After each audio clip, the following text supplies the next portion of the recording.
Good morning বন্ধুরা, শুভ সকাল। বন্ধুরা চ্যানেল তোমার স্বাগত। আশা করি তোমরা ভালো আছো, আমি ভালো আছি।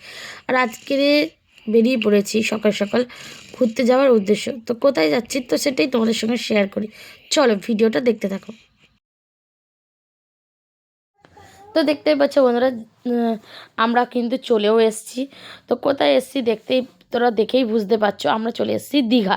তো দীঘায় তো সব কম বেশি সবাই যায়, তো আমরাও চলে এসেছি কিন্তু দীঘা। আর এই দেখো, পুরো ভিডিওটা তো আমরা করতে পারিনি, কেন অনেকটা জায়গায় লেট ছিল ট্রেনটা। তো ট্রেনটা ছিল সকাল 10টায়। তো আমরা জানি না, আমরা চলে গিয়েছিলাম ভোর 6টা, সাড়ে 6টা নাগাদ স্টেশনে। তো তো তার জন্য কিন্তু আমাদের ওখানটা অনেকটাই তাড়াতাড়ি চলে যাওয়া হয়ে গেছে। তো তার জন্য দেখো, আমরা কিন্তু ওখান থেকে আবার বাসে করে আমরা কিন্তু দীঘা আসি। আর ওই ট্রেনটা যদি আমরা 10টার ট্রেনটা ধরতাম, তাহলে 4টের সময় আমরা কিন্তু দীঘা পৌঁছাতাম। তো তার জন্য অতটা টাইম আমরা লস্ট করিনি। তো ওখান থেকে আমরা চলে এসেছিলাম আবার ধর্মতলা থেকে বাস ধরে আবার চলে এসেছিলাম দীঘা। তো দেখো চলে এসেছি, আর এখন সবাই মিলে চলে যাচ্ছি বিচে চান করার জন্য। দেখতে পাচ্ছি তোমার দাদাভাই, বাবু, আমার একটা দেওরের বউ, সবাই মিলে চলে যাচ্ছিলাম সমুদ্রের ধারে।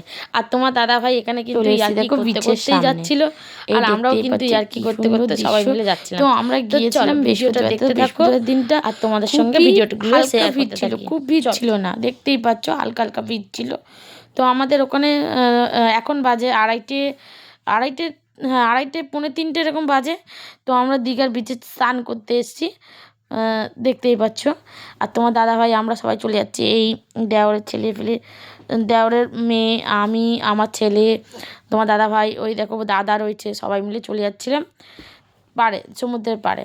দেখতেই পাচ্ছ একটুখানি। আর আজকে বৃহস্পতিবার, তো খুবই হালকা মানে বিচে লোক ছিল, বেশি লোক ছিল না, ভিড়টা কম ছিল। আর এই দেখো তোমার দাদাভাই কী করছিল। তো যে ক্যামেরা চালিয়েছি অমনিখানি তোমার দাদা একটু পোস্ট দিয়ে দিল তোমাদেরকে। আর এই দেখো সবাই কিন্তু, আমার ছেলে মেয়ে, আমি, আর আমার ছোট্ট আর একটা মেয়ে, আমার দেওরের বউ, সবাই মিলে চলে গেছি সমুদ্রের পাড়ে। আর দাঁড়িয়ে তো আমার দাদা আর কি ভিডিওটা